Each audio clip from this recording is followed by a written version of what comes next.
마태복음 19장 16절부터 22절의 말씀을 한 목소리로 함께 읽겠습니다. 그런데 한 사람이 예수께 다가와서 물었다. 선생님, 내가 영원한 생명을 얻으려면 무슨 선한 일을 해야 합니까? 예수께서 그에게 말씀하셨다. 어찌하여 너는 나에게 선한 일을 묻느냐? 선한 분은 한 분이다. 내가 생명에 들어가기를 원하면 계명들을 지켜라. 그가 예수께 물었다. 어느 계명들을 지켜야 합니까? 예수께서 대답하셨다. 살인하지 말아라. 간음하지 말아라. 도둑질하지 말아라. 거짓 증언을 하지 말아라. 아버지와 어머니를 공경하여라. 그리고 내 이웃을 내 몸과 같이 사랑하여라. 그 젊은이가 예수께 말하였다. 이 모든 것을 다 지켰습니다. 아직도 무엇이 부족합니까? 예수께서 그에게 말씀하셨다. 내가 완전한 사람이 되려고 하면 가서 내 소유를 팔아서 가난한 사람에게 주어라.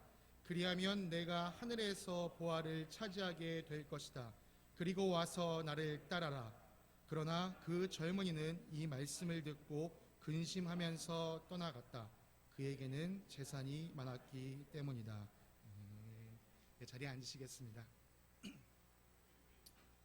참 좋은 계절, 이 좋은 명절, 또 이 좋은 주일에 우리 사랑하는 성도님들과 함께 예배 드릴 수 있음이 기쁨이며 즐거움입니다. 우리 성도님들 한 분 한 분께 주님의 평강이 가득하시기를 기도드립니다. 목사님께서 또 제게 좋은 기회를 허락하여 주셔서 이 연합 예배를 맞이하여서 제가 여러분과 함께 말씀으로 만날 수 있게 되었습니다. 오랜만에 이 자리에 섰으니까 다시 한번 인사드리겠습니다. 여러분 식사 잘하고 계십니까? 네, 제가 진짜로요 여기저기에서 우리 성도님들께서 이 말씀을 정말 묵상하고 계시고 또 말씀대로 묵상한 말씀대로 살아내려고 결단하고 계신다라는 이야기를 계속 듣거든요. 그럴 때마다 참 제 마음이 얼마나 벅차오르는지 모릅니다. 아마 이 기쁨은요 제 스스로 느끼는 것이 아니라 우리 하나님께서 느끼시는 그 기쁨을 저에게 나눠주셨다라고 생각합니다. 열심히 말씀 생활하고 계신 분들은 계속해서 열심히 말씀 생활을 해주시고요. 나 아직 조금 부족한 것 같은데, 난 조금 미진한 것 같은데 이렇게 생각하시는 분들이 계시다면 걱정하지 마시고 새롭게 다짐하시고 말씀 생활을 하시는 우리 귀한 성도님 되시길 한 분 한 분 되시기를 간절히 소망합니다. 추석 연휴로 인해서 많은 분들이 출타하셨습니다. 그래서 여기저기 보시면 우리 식구 중에 누가 안 보이네 이렇게 보이시는 분들이 계실 텐데요. 오늘 예배당에 함께 모여 예배하시는 분들 또 온라인으로 함께 하시는 모든 분들에게 주님의 은혜가 가득하길 간절히 소망합니다. 오늘 설교 제목은요 더도 말고 덜도 말고입니다. 딱 이 제목을 들으시면요 우리 어르신들은요 하는 인사말이 있으실 겁니다. 근데 우리 어린 친구들은요 저게 뭔 소리야 싶을 수도 있는데요. 혹시 허락하신다면 우리 어르신들 제가 더도 말고 덜도 말고 이렇게 말하면 그 뒤에 인사말 한번 해주실 수 있겠습니까? 자, 더도 말고 덜도 말고. 네, 우리 한 번만 넘겨주시겠어요? PPT. 네, 감사합니다. PPT 한 번만 넘겨주시겠어요? 네, 더도 말고 덜도 말고 한가위만 같아라. 제가 이 인사말 조금만 더 설명하겠습니다. 우리 어린 친구들은요 한가위 하면요 가위밖에 생각 못할 거예요. 그래서 제가 한가위를 좀 설명하고자 합니다. 한가위는요 우리 추석을 나타내는 순 우리말입니다. 한가위는 한가운데라는 말인데요. 그럼 어디에 한가운데냐? 이 가을 계절 한가운데를 말합니다. 그래서 한자로는요 또 중추절, 가을의 중간 명절이라고도 표현을 합니다. 오늘 우리가 보내고 있는 이 추석 명절입니다. 가을은 추수의 계절입니다. 그래서 그 어느 때보다도요 가장 풍성한 시기죠. 다시 말해서 이런 풍성함이 우리 삶에 늘 가득했으면 하는 바람으로 우리 조상들은요 더도 말고 덜도 말고 한가위만 같아라 이렇게 인사를 했던 것입니다. 그런데 저는요 오늘 이 인사말에 도전장을 내밀려고 합니다. 세상은 감히 생각하지도 상상하지도 아니 기대하지도 않는 인사로 바꿔보려고 합니다. 더도 말고 더도 말고 보릿고개만 같아. 아마 어르신분들은요 이 인사말을 듣자마자 이렇게 생각하실 거예요. 아이고 우리 전도사님 보릿고개를 안 겪어봤으니까 저런 얘기하고 있지. 맞습니다. 전 사실 보릿고개를 겪어보지 못했습니다. 그럼에도 불구하고 제가 이렇게 여러분께 도전하는 이유는 이 설교 말미에서 다시 한번 말씀드리도록 하겠습니다. 오늘 우리가 함께 읽은 이 말씀은요, 우리에게 잘 알려진 이야기입니다. 오늘 이 이야기는요, 공관복음, 그러니까 마태복음, 마가복음, 누가복음에 모두 기록되어 있는 이야기입니다. 마태, 마가, 누가 모두요, 이 사람을요, 부자였다라고 이야기합니다. 마태는 여기 한 가지를 좀 더 보태서 이 사람이 젊은이였다라고 얘기해주고요. 누가는 거기에 또 한 가지를 보태서 이 사람이 지도자였다, 관리였다라고 이야기를 합니다. 나이도 어린데 돈도 많고 사회적 지위도 높은 이 성공한 사람이요, 당대에 떠오르는 인물 예수님을 찾아왔습니다. 그리고 예수님께 이렇게 질문을 던졌습니다. 선생님, 내가 영원한 생명을 얻으려면 무슨 선한 일을 해야 합니까? 여러분, 이 사람의 질문을 들으셨을 때 여러분 마음에 어떤 느낌이 드셨나요? 참 젊은 친구가 돈도 많이 벌고 사회적으로 성공했는데, 이야, 세상 것에만 관심 갖지 않고 하나님의 것을 또 관심을 두네. 이 친구 진국이야. 네, 이 사람은 그렇게 진국처럼 보입니다. 이 사람은 영원한 생명을 얻기 위해서요, 선한 일을 해야 한다라고 생각했습니다. 육체의 불로불사를 얻기 위해 온갖 몸에 좋은 것을 찾았던 진시 황제보다도요, 더 높은 차원의 생각을 하고 있는 것이 분명합니다. 지금 이 사람이 말한 이 영원한 생명은요, 이 몸뚱아리, 이 육체의 영원한 생명이 아닌 것이죠. 이 사람이 말한 이 영원한 생명은 구원을 얻는 것이며, 다시 말해서 하늘나라에 들어가는 것입니다. 이 사람은요, 이미 이 땅에서 성공을 거두었고, 이제는 그 다음 단계로 영적인 것을 추구하고 살아가고 있는 것입니다. 오늘날 이런 사람이 교회에 찾아온다면 여러분 어떻게 맞아드리겠습니까? 아마 저라면 이럴 것 같습니다. 와, 참 근래에 복이 드무신 분이십니다. 아유, 정말 잘 오셨습니다. 참 우리 환영합니다. 이렇게 받아들일 것 같습니다. 그런데 이 사람을 대하는 예수님의 첫 태도는요, 그다지 호의적으로 느껴지지 않습니다. 예수님이 이 사람에게 이렇게 말씀하셨습니다. 어찌하여 너는 나에게 선한 일을 묻느냐? 선한 분은 한 분이다. 마치 예수님의 이 말씀은요, 톡 쏘는 탄산음료처럼요, 탁 하고 튀는 감이 있습니다. 아마 이 청년은 자기가 기대했던 반응과 다른 예수님의 반응에 적잖게 놀랐을 수도 있습니다. 그런데 놀랍게도요, 이 사람은요, 여유를 잃지 않습니다. 계속해서 예수님은 이 톡 쏘는 말 뒤에 이런 말씀을 더하셨습니다. 내가 생명에 들어가기를 원하면 계명들을 지켜라. 여유를 잃지 않았던 이 부자 청년은요, 계속해서 이렇게 이야기합니다. 어느 계명들을 지켜야 합니까? 그러자 예수님은 조금 더 부드러워진 태도로 계명 하나하나를 언급해 주셨습니다. 살인하지 말아라, 간음하지 말아라, 도둑질하지 말아라, 거짓 증언을 하지 말아라, 아버지와 어머니를 공경하여라, 그리고 내 이웃을 내 몸과 같이 사랑하여라. 예수님께서 말씀하신 것들은요, 대부분 이 10계명에 들어있는 내용입니다. 순서는 비록 조금 뒤바뀌었지만 이 살인하지 말아라부터 거짓 증언을 하지 말아라까지는요, 제6계명부터 제9계명까지 기록되어 있는 말씀이고요. 그리고 아버지와 어머니를 공경하여라, 이 말씀은 제5계명에 기록되어 있는 말씀입니다. 그러니까 예수님은 제5계명부터 제9계명까지를 읊어주시고 추가적으로 내 이웃을 내 몸과 같이 사랑하라 라는 말씀을 하신 거죠. 예수님께서 몇 가지 계명만을 말씀하셨다고 해서 이 말씀하신 계명만 소중하게 생각하시고 다른 계명은 소홀히 여기신다, 그런 것은 아닙니다. 예수님은 지금 이 사람을 다뤄가기에 필요한 말씀들을 하고 계신 것이죠. 예수님의 대답, 이 여러 가지 계명들을 말씀해 주신 그 계명을 듣고요, 청년이 답을 합니다. 이 청년의 자신감이요, 여기서 드러납니다. 청년이 이렇게 말했습니다. 나는 이 모든 것을 지켰습니다. 참 대단한 자신감입니다. 그리고 예수님께 다시 한번 묻습니다. 아직도 무엇이 부족합니까? 이 마지막 청년의 말, 아직도 무엇이 부족하냐는 말은요, 사실 한 두 가지 의미로, 우리가 어조를 바꾼다면 한 두 가지 의미로도 생각해 볼 수 있습니다. 먼저는 이 자신감, 넘치는 자신감으로 이야기했다라고 생각한다면요, 이 질문을 던지고 예수님께 기대하는 답변이 있었을 것입니다. 요즘 말로는 이제 답정너라고 하는데요.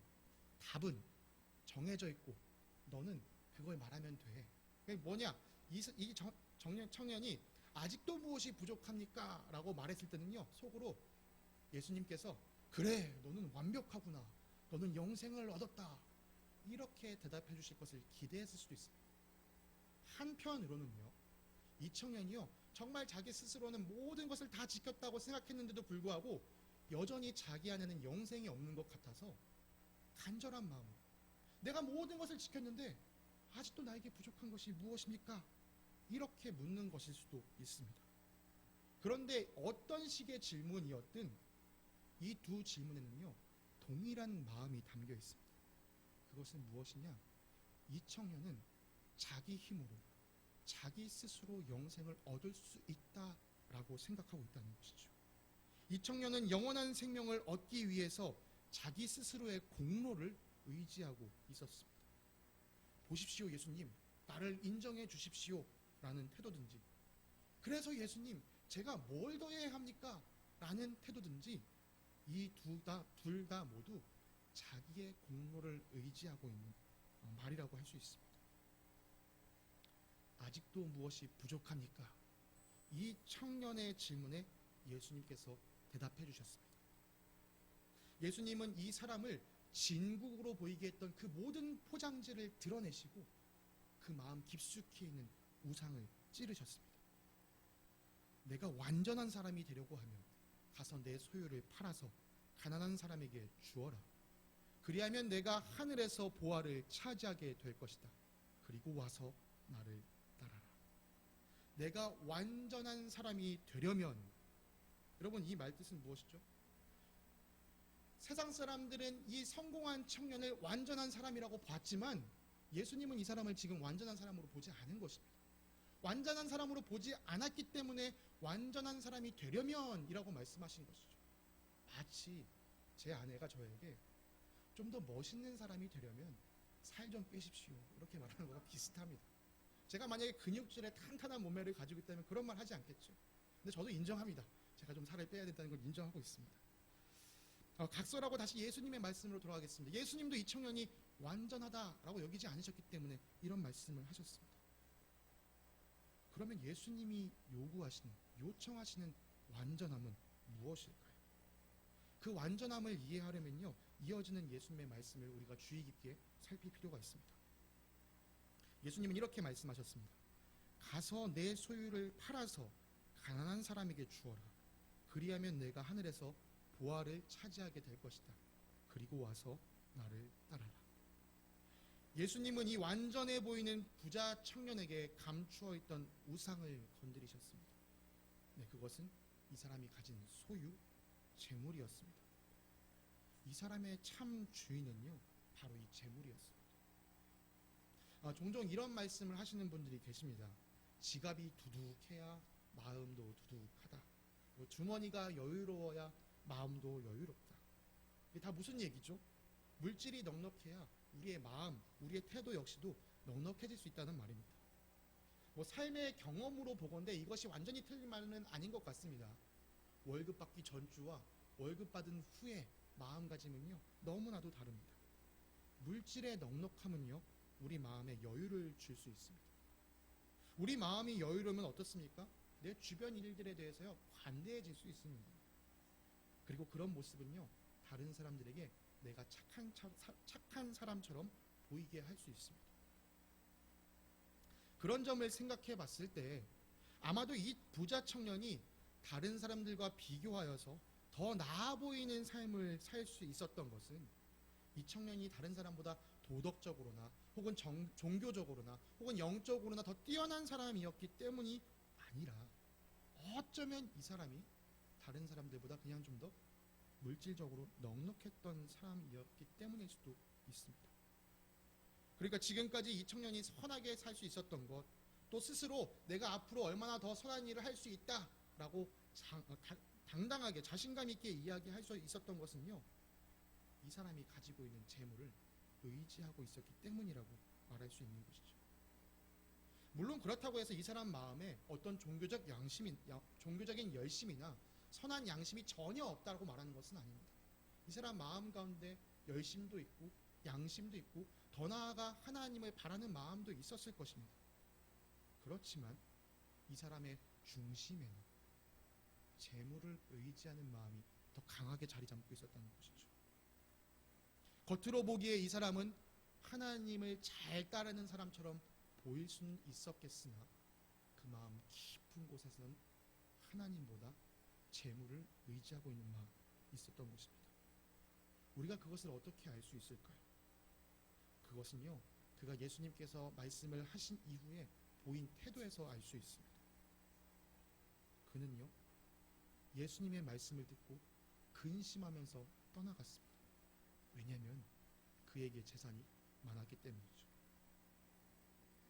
그동안 그 많은 재산을 의지하고 살아왔는데 그것을 포기하자니 두려움과 고민이 밀려왔던 것입니다. 꼭 그렇게까지 해야 할까? 그렇게 하지 않아도 지금까지 잘 인정받고 살아왔는데 이 재산 없이도 내가 살아갈 수 있을까? 만약 그가 재산이 아닌 하나님을 의지하는 자였더라면 물론 그렇다고 해도 이 가진 것을 다 팔아서 나눠주라는 말씀이 어렵기는 했을지라도 결론적으로 예수님을 포기하진 않았을 겁니다. 고민하다가 그래도 내가 예수님을 따라야지 이렇게 예수님을 붙잡았겠죠. 그러나 이 사람이 하나님이 아닌 재산을 의지하는 사람이었기 때문에 예수님의 말씀을 따르지 못하고 예수님 곁을 떠나간 것입니다. 그에게는 영생을 얻는 것보다 재산을 지키는 일이 더 소중했습니다. 이후에 이어지는 마태복음 19장 23절 이하의 내용은요, 이 부자 청년이 떠나간 이후에 예수님과 제자들이 이 일을 두고 이야기하는 장면이 기록되어 있습니다. 그런데 오늘은 제가 그 부분을 다루지는 않을 것입니다. 대신에요, 우리가 지금까지 읽어왔던 이 마태복음의 내용을 조금씩 하나씩 기억을 더듬어 보려고 합니다. 마태복음을 받아서 읽었던 독자들, 1세기의 성도들이든지 아니면 오늘날 우리든지 이 진지한 자세로 이 마태복음을 읽었다면요, 오늘 읽었던 이 부자 청년의 이야기가 하나의 이야기가 아니라 지금까지 해온 예수님의 가르침이 겹쳐서 나타나는 이야기라는 사실을 알 수 있을 것입니다. 먼저 마태복음 6장 산상수훈에서 예수님이 이렇게 말씀하셨던 것을 우리는 기억합니다. 너희는 자기를 위하여 보물을 땅에다가 쌓아두지 말아라. 땅에서는 좀이 먹고 녹이 슬어서 망가지며 도둑들이 뚫고 들어와서 훔쳐간다. 그러므로 너희를 위하여 보물을 하늘에 쌓아두어라. 거기에는 좀이 먹고 녹이 슬어서 망가지는 일이 없고 도둑들이 뚫고 들어와서 훔쳐가지도 못한다. 너의 보물이 있는 곳에 너의 마음도 있을 것이다. 여러분, 이 부자 청년은 보물을 어디에 쌓아두었습니까? 땅에 쌓아두었습니다. 예수님은 보물을 하늘에 쌓아두라고 말씀하셨습니다. 예수님께서 부자 청년에게 말씀하시기를요, 내 소유를 팔아서 가난한 이웃에게 나눠주면 내가 하늘 보화를 차지하게 될 것이다 라고 말씀해 주셨어요. 그런데 이 청년은요, 결국 땅에 있는 것을 포기하지 못하고 하늘 보화를 포기했습니다. 여러분, 말씀을 다시 한번 보십시오. 너의 보물이 있는 곳에 너의 마음도 있다. 이 부자 청년의 마음이 어디에 있는 것입니까? 입으로는 영원한 생명, 입으로는 하늘나라를 구했지만 이 부자 청년의 마음은 땅에 있었던 것입니다. 이어서 마태복음 6장 24절의 말씀도 우리가 기억해 봅니다. 아무도 두 주인을 섬기지 못한다. 한쪽을 미워하고 다른 쪽을 사랑하거나 한쪽을 중히 여기고 다른 쪽을 업신 여길 것이다. 너희는 하나님과 재물을 아울러 섬길 수 없다. 너희가 하나님과 재물, 하나님과 만몬을 아울러 섬길 수 없다. 두 주인을 섬기지 못한다. 예수님이 보시기에 이 부자 청년이 완전하지 못하다라고 말씀드렸었는데요, 바로 이 지점이었습니다. 예수님께서 이 청년에게, 그리고 오늘날 우리에게 요청하시는, 바라시는 완전함은 바로 이것입니다. 두 주인을 섬기는, 다시 말해서 마음이 나뉘어진, 양다리를 걸친, 영적으로 음행을 저지르고 있는 마음이 아니라 오직 하나님만을 섬기는, 오직 하나님만을 의지하는 영적으로 순결한 마음, 그 완전함을 예수님께서는 이 청년에게 그리고 오늘 우리에게 요청하고 계신 것이죠. 부자 청년은요, 두 주인을 섬기고 있었습니다. 그런데 가진 소유를 팔아 가난한 사람에게 나눠주고 나를 따르라는 이 예수님의 말씀은요, 이 청년에게 너는 더 이상 두 주인을 섬길 수 없다라는 외침으로 들려왔습니다. 그래서 이 청년은 고민했습니다. 내가 이제 한 주인을 택해야 되는구나. 안타깝게도 이 청년은 하나님을 주인으로 택하지 않았습니다. 그가 선택한 주인은 맘몬, 재물이었습니다. 그런가 하면 또 이런 가르침을 떠올리게도 만듭니다. 마태복음 13장에서 예수님께서 비유로 말씀하셨던 장면인데요. 자, 오늘은 또 추석 명절이기도 하니까 또 우리 다음 세대 친구들이 같이 여기서 예배를 드리고 있으니까요, 제가 우리 다음 세대 친구들을 대상으로 퀴즈 하나만 좀 내도록 하겠습니다. 우리 다음 세대라고 하면 우리 신이와 윤혜 아래쪽입니다. 우리 고등학생까지 다니고 있는 친구들까지만 문제를 풀 수 있습니다. 전도사님이요, 이미 다 설교로 여러분에게 가르쳤던 내용입니다. 이 정답을 알겠다라고 생각하는 친구는 손을 딱 들면서 오직 예수 이렇게 외쳐주세요. 그럼 그 친구에게 정답의 기회를 주겠습니다. 자, 마태복음 13장에서요, 우리는요, 이 네 가지 밭의 비유에 대해서 배웠어요. 그죠? 네 가지 밭의 비유. 그 중에 한 가지 밭이요, 세상에 대한 염려, 재물에 대한 유혹 때문에 말씀이 그 안에서 열매를 맺지 못하는 것이다 라고 예수님이 가르쳐 주셨는데요. 자, 그 밭이 어떤 밭이었는지 기억하는 사람? 자, 손은 들었지만 구호가 들리지 않습니다. 오직 예수. 그쵸? 선호 이따가 예배 끝나고 찾아오면요, 전도사님이 선물 줄게요. 선호야 꼭 끝나고 전도사님 찾아오세요.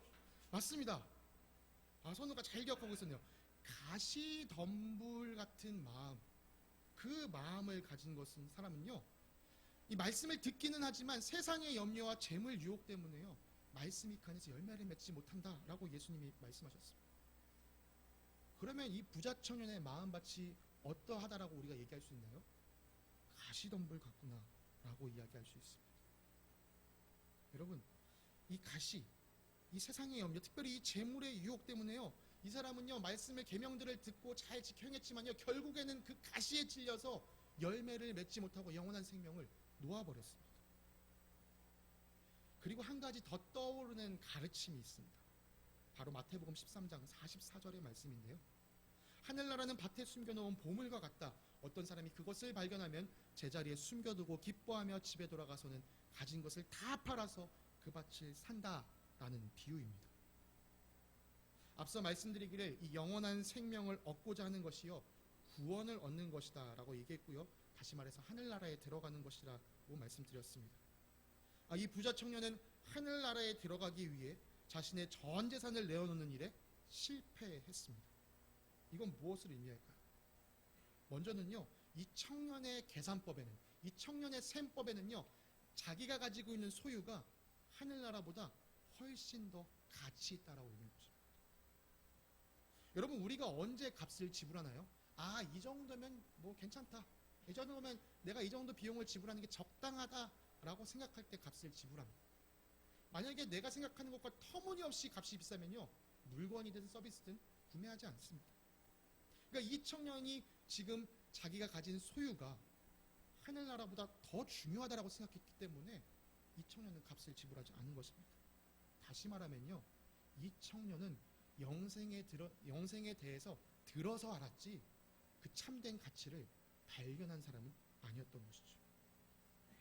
만약 그가 밭에 감추어진 보화와 같은 하늘나라를 진짜 발견했더라면 예수님의 말씀을 듣고 가진 모든 것을 팔아 가난한 이웃에게 나눠주고 예수님을 따랐을 것입니다.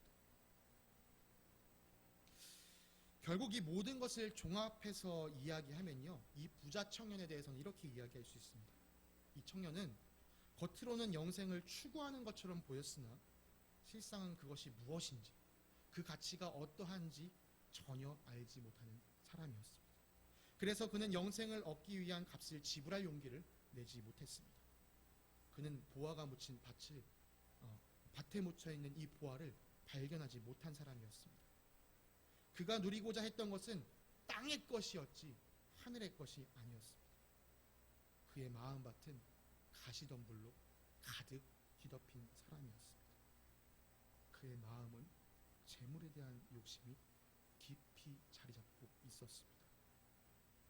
다시 말해서 그의 마음속에는 하나님이 아닌 재물이 주인으로 자리 잡고 있었던 것입니다. 그가 참으로 의지하는 대상은 하나님이 아니라 재물이었던 것이죠. 참 안타깝습니다. 그런데 우리가 마냥 이 부자 청년을 손가락질할 수 있습니까? 그럴 수 없습니다. 사실 우리도 이 부자 청년과 같은 잘못을 얼마든지 저지를 수 있는 사람들이기 때문이죠. 나는 절대 그럴 리 없어. 나는 어떤 상황이어도 재물과 하나님 중에 무조건 하나님을 택할 거야. 이렇게 장담하는 것은요, 한편으로는 교만함이 될 수도 있습니다. 그렇기 때문에 우리 모두에게 아굴의 간구 기도와 그리고 주님께서 가르쳐 주신 기도가 필요한 것입니다. 잠언 30장에서 아굴은 이런 기도를 올렸습니다. 제가 배가 불러서 주님을 부인하면서 주가 누구냐고 말하지 않게 하시고 제가 가난해서 도둑질을 하거나 하나님의 이름을 욕되게 하거나 하지 않도록 하여 주십시오. 이 아굴의 기도는 주님께서 우리에게 가르쳐 주신 기도로 또 이어집니다. 주님께서 이렇게 가르치셨죠. 오늘 우리에게 필요한 양식을 내려주시고 오늘 우리에게 필요한 양식, 일용할 양식, 오늘 하루치 쓸 이 양식. 여러분 1년, 한 달, 일주일 쓸 양식을 구하는 게 아니고요. 오늘 당장 쓸 양식을 구하라 라고 말씀하셨습니다. 여러분 생각해 보십시오. 1년에 한 번 하나님께 간구해서 1년치를 다 두는 것과 매일같이 하나님 앞에 간구하면서 필요한 양식을 구하는 사람, 어떤 사람이 하나님과의 관계에서 더 가깝겠습니까? 여러분 1년에 한 번 먹을 양식, 1년에 한 번 기도해서 1년 동안 먹을 양식을 구하는 그 사람은요, 결코 하나님과 가깝게 지낼 수 없습니다. 비록 1년치가 아닌 하루치를 얻지만 그 하루치를 위해서 늘 하나님과 교제하는 사람이 하나님과 더 가까운 관계를 쌓아갈 수 있는 것이죠. 세상 사람들은 1년치가 쌓여있는 그 상황을 복되다라고 이야기할지 모르지만 우리에게는 이 물질의 풍성함보다 하나님의 관계가 더욱 긴밀한 것이 복되다라고 이야기할 수 있어야 합니다. 저는 설교를 시작하면서 더도 말고 덜도 말고 보릿고개만 같아라 라는 인사를 나누었습니다. 이제 왜 이런 인사를 드리고자 하는지 여러분들께 말씀드리고자 합니다. 우리 교회 앞에요, 봉구스 밥버거라는 가게가 있습니다. 어르신들은 잘 모르실 수 있는데요, 이게 벌써 10년은 된 토종 외식 업체입니다. 이름에서도 느껴지지만요, 이 햄버거 모양으로 주먹밥을 만들어 파는 가게, 간편하게 끼니를 해결할 수 있기 때문에요, 저는 종종 혼자 끼니를 해결해야 된다 하면 저 집 가서 밥을 이렇게 먹곤 합니다. 사실 저는요, 예전부터 이 가게를 종종 애용해 왔습니다. 제가 이 봉구스 밥버거를 즐겨 먹던 시절이 있었는데요, 그때가 언제였냐? 대학원을 다닐 때였습니다. 대학원을 다니는 동안 제가 경제생활을 하는 것이 녹록치 않았기 때문에 부모님으로부터 어느 정도의 보조를 받고 또 저 나름대로의 아르바이트를 하면서 생계를 이어갔었는데요, 여유롭지 않은 생활이다 보니까 늘 물질에 좀 쪼들리는, 그래서 어떨 때는요 정말 통장 잔고가 이 10,000원이 남지 않는 것을 보고 이거면 내가 봉구스 밥버거를 몇 번 더 먹을 수 있겠구나 이렇게 생각하면서 먹던 때가 있었습니다. 여러분 근데요, 그때는요 그 한 번 먹는 봉구스 밥버거가요 얼마나 감사했는지, 와 내가 아직 먹을 수 있구나, 와 정말 감사하다, 정말 그런 감사한 마음으로 제가 이 봉구스 밥버거를 받았습니다. 그런데요, 제가 최근에도 종종 이 봉구스 밥버거를 사 먹으면서는요, 부끄럽지만 예전과 같은 감사를 느끼지 못했습니다. 왜 그랬을까요? 이제는 내가 내 힘으로 벌어먹고 살 수 있다라는 생각을 했기 때문입니다. 똑같은 맛, 똑같은 브랜드의 똑같은 음식인데요, 예전에 제가 가난했던 그 시절엔 그것 하나 먹는 것으로도 너무 감사하고 기뻤는데 이제는 그냥 급하니까 내가 간편하게 먹는 거니까 내 힘으로 사 먹는 밥이 되어서 더 이상 감사가 느껴지지 않았습니다. 나이가 지긋하신 어르신분들께 다시 한번 여쭙겠습니다. 정말 어렵고 힘들었던 그 보릿고개 시절에 이 몇 숟가락 되지 않는 보리밥에 고추장과 참기름만 내 식탁 위에 올라와도 깊은 감사가 떠오르던 시절 있지 않으십니까? 여러분, 근데 그 옛맛을 느껴보려고 유명한 보리밥집에 찾아가서 보리밥을 먹어봐도 이 맛이 느껴지지가 않으실 거예요. 그리고 이때만큼 감사한 마음이 들지 않으실 거예요. 왜요? 내 힘으로 해결할 수 있는 식사이기 때문이죠. 우리는 내 힘으로 해결할 수 있는 일에 감사함을 느끼지 못합니다. 이것을 뒤집어 생각하면요, 감사가 사라졌다는 것은 다시 말해서 지금 나는 내 힘을 의지해서 살아가고 있다라고 말할 수 있습니다. 내 힘으로 살아가기 때문에 감사하지 않는 것입니다.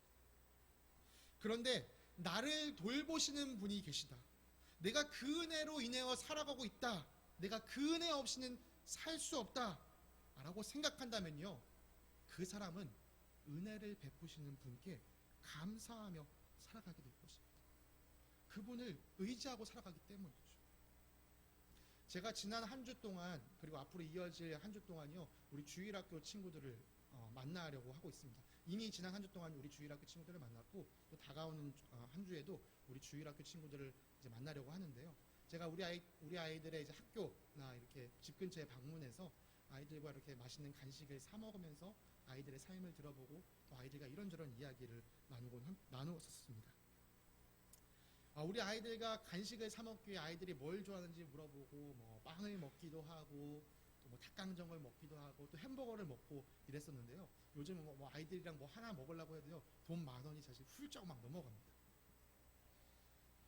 그런데 이렇게 아이들에게 간식을 사주면서 아이들을 옆에 있는 모습을 보면요, 제가 결제하려고 탁 카드를 드는 순간 아이들의 눈이 초롱초롱 빛나면서요, 탁 결제를 하는 순간 감사합니다 전도사님, 이렇게 이야기하는 모습을 볼 수 있습니다. 물론 어른들도 누군가 나에게 식사를 대접할 때 그 사람에게 감사를 표현하긴 하죠. 그런데 아이들이 보여주는 이 감사와는 정말 질적으로 다릅니다. 아이들은요, 아까 말씀드린 것처럼 눈을 초롱초롱한 눈으로 뜨고 있다가요, 탁 결제하면 감사합니다 이렇게 인사하지 않고요, 탁 결제하는 순간 우와 감사합니다. 아이들은 이렇게 감사를 정말 감사한 거죠. 왜 그렇죠? 아이들은요, 지금 스스로 사 먹을 수 없는 것을요, 누군가에 의지해서 얻어 먹었기 때문입니다. 여러분, 이런 진정한 감사가 우리에게 필요합니다. 우리가 하나님에 대한 이 진정한 감사를 올려드리기 위해서도요, 이와 똑같아야 합니다. 하나님을 완전히 의지해야 더 깊은, 더 진정한 감사가 나올 수 있는 것이죠. 그렇지 않고 내 힘으로 살아가려는 어떤 태도를 남겨놓는다면 우리는 내 삶에서 일어나는 어떤 일들을 통해 내 공로를 찾으려 할 것입니다. 마치 부자 청년이 자신이 가진 재산을 의지하여서 여유로운 삶을 살면서 선한 일을 했고, 또 그것을 통해 영생을 얻으려 했던 것처럼 말이죠. 이제 마지막으로 성경의 한 부분을 좀 살펴보면서 설교를 마무리하려고 합니다. 이것도 오늘 우리가 읽었던 본문보다 조금 앞에 있는 마태복음의 말씀입니다. 저는 설교에 도입해서 오늘 우리가 함께 읽었던 이 부자 청년의 이야기가 공감복음에 모두 나와 있다라고 이야기를 드렸습니다. 그런데 재밌게도요, 마태, 마가, 누가 모두 다 이 부자 청년 이야기를 하기에 앞서 똑같은 이야기를 하나 더 했습니다. 그것은 바로 어린아이들을 축복하시는 예수님의 모습입니다. 우리 마태복음 19장 13절과 14절 우리 다 같이 한 목소리로 읽겠습니다. 시작. 그때 사람들이 예수께 어린이들을 데리고 와서 손을 얹어서 기도하여 주시기를 바랐다. 그런데 제자들이 그들을 꾸짖었다. 그러나 예수께서 말씀하셨다. 어린이들이 내게 오는 것을 허락하고 막지 말아라. 하늘나라는 이런 어린이들의 것이다. 아멘. 하늘나라는 이런 어린이들의 것이다. 여러분, 이 말씀이요, 사실 이와 비슷한 말씀을 예수님께서 한 번 더 하신 적이 있었습니다. 마태복음 18장 2절과 3절인데요. 이거 다시 한번 같이 또 읽어보겠습니다. 함께 읽겠습니다. 시작. 예수께서 어린이 하나를 곁으로 불러서 그들 가운데 세우시고 말씀하셨다. 내가 진정으로 너희에게 말한다. 너희가 돌이켜서 어린이들과 같이 되지 않으면 절대로 하늘나라에 들어가지 못할 것이다. 여러분, 예수님께서 무엇인가 반복해서 말씀하셨을 때는요, 우리가 매우 중요하게 생각해야 됩니다. 왜냐면요, 예수님은 자신의 공생애가 길지 않다는 것을 아셨기 때문에 세월을 무지하게 아껴 쓰신 분입니다. 근데 그런 분이 두 번이나 똑같은 얘기를 했다? 이건 엄청 중요하기 때문에 예수님 그렇게 말씀하신 것이죠. 여러분, 예수님 말씀하셨습니다. 어린아이와 같은 자들이 하늘나라에 들어간다. 하늘나라는 어린아이와 같은 자들의 것이다. 여러분, 앞서 부자 청년은요, 자기 힘으로 하늘나라를 얻고자 하였지만 결국에 그것을 얻지 못했습니다. 그런데 이 어린아이들은요, 하늘나라를 얻었습니다. 이 둘의 차이는 무엇일까요? 우리 아까 찬양팀에서 마지막 찬양의 가사를 다시 한번 되새겨봅니다. 주님, 나는 연약하다. 주님, 나는 주님의 은혜를 구하는, 주님의 긍휼을 구하는 죄인입니다. 주님, 나 스스로는 완전할 수 없지만 마지막 날에 나를 완전하게 하실 주님을 기대합니다.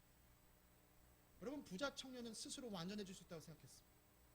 그러나 어린아이와 같은 사람은요, 스스로 완전해질 수 없다라고 고백하는 주님의 은혜를 기대합니다. 부자 청년은 교만한 사람이었습니다. 그러나 어린아이는요, 예수님께서 어린아이는요, 자기를 낮추는 사람이라고 말씀하셨습니다. 여러분, 자기를 낮추는 사람, 이게 무슨 뜻일까요? 그것은요, 어린아이가 부모에게 보이듯이 내가 할 수 있는 게 없어요. 엄마 아빠가 나에게 도와줘야지, 엄마 아빠가 해줘야지만 난 할 수 있어요. 그래서 엄마 아빠가 무언가를 베풀어 줄 때는 엄마 아빠 고맙습니다, 감사합니다, 이런 감사함을 또 그렇게 부모님을 의지하면서 부모님의 말에 순종하며 살아가는, 이것이 어린아이들이 가지고 있는 자기를 낮추는 모습인 것이죠. 여러분, 하늘나라는 바로 이런 사람들의 것입니다. 나는 할 수 있는 것이 없습니다.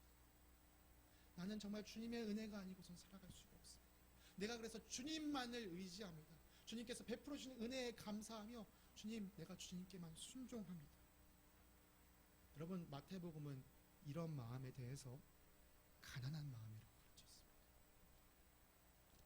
하나님 나라는 바로 이런 마음을 가진 사람들의 것입니다. 하나님 나라에 들어가기 위해 내가 할 수 있는 것은 오직 하나님의 은혜를 바라는 것뿐이며, 나는 하나님이 베풀어 주시는 은혜에 감사하는 마음으로 순종하게 살겠다고 고백하는 사람, 이런 사람들이 하늘나라에 들어가고, 하늘나라는 바로 이런 사람들의 것입니다. 우리가 하나님을 온전히 의지하려면요, 우리에게선 힘이 좀 빠져야 돼요. 그런데 더도 말고 덜도 말고 한가위만 같아서는요, 우리 힘이 절대로 빠지지 않습니다. 우리도 쉽게 부자 청년처럼 될 수 있습니다. 그래서 더도 말고 덜도 말고 보릿고개와만 같다라는 인사를 드린 것이죠. 우리는 우리가 할 수 있는 것이 없음을 인정할 때 비로소 어린아이처럼 될 수 있습니다. 사랑하는 성도님들, 우리 하나님 앞에서는 부자가 되려 하지 말고 어린이가 되려고 합시다. 우리 힘으로 할 수 있다고 말했던 것을요, 이제는 앞으로는 하나님 덕분입니다 라고 말하며 감사의 삶을 살아갑시다.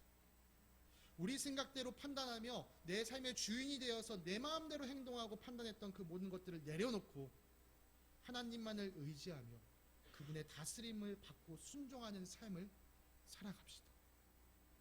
우리를 그렇게 만들 수만 있다면 풍성한 한가위보다 부족한 보릿고개를 감사함으로 받아들이는 믿음의 사람들이 되기 원합니다. 하나님을 가까이 하기 위해서 보릿고개를 기꺼이 감사함으로 받아들이는 사람에게는요, 추수의 계절 가을을 넘어서서 봄, 여름, 가을, 겨울, 이 모든 계절에 이 세상이 줄 수 있는 그 풍성함보다도 더 높고 더 크고 더 깊고 더 놀라운 하나님의 은혜가 그 사람의 삶을 가득 채울 줄로 믿습니다. 바라기는 사랑하는 우리 겨자씨 교회 공동체 한 사람 한 사람이 하나님 앞에서 어린아이 같이 되어서 오직 하나님만을 바라며 하나님께만 감사를 드리며 하나님께만 순종하는 믿음의 사람이 되기를 간절히 소망합니다. 우리에게 귀한 것은 오직 예수님밖에 없습니다. 이런 삶을 살아가는 귀한 겨자씨교회 공동체 되길 간절히 소망합니다. 함께 기도하도록 하겠습니다. 사랑의 하나님 아버지, 감사합니다. 지금까지 지내온 것 모두 주님의 은혜입니다. 오늘의 필요한 은혜를 채우심도 주님의 은혜입니다. 그래서 우리는 내일 일을 염려하지 않고 내일 일을 오직 주님께만 맡기면서 주님 뜻이면 우리가 이것도 하고 또 주님 뜻이면 저것도 하겠다고 고백하며 살기 원합니다. 우리는 풍성함의 다스림이 아닌 오직 주님의 다스림을 간구하며 살아가기 원합니다. 우리가 스스로 얻으려는 풍성함보다 더 뛰어난 은혜로 우리를 돌봐주시는 주님께 감사드리며 거룩하신 우리 주 예수 그리스도의 이름으로 기도드립니다. 아멘.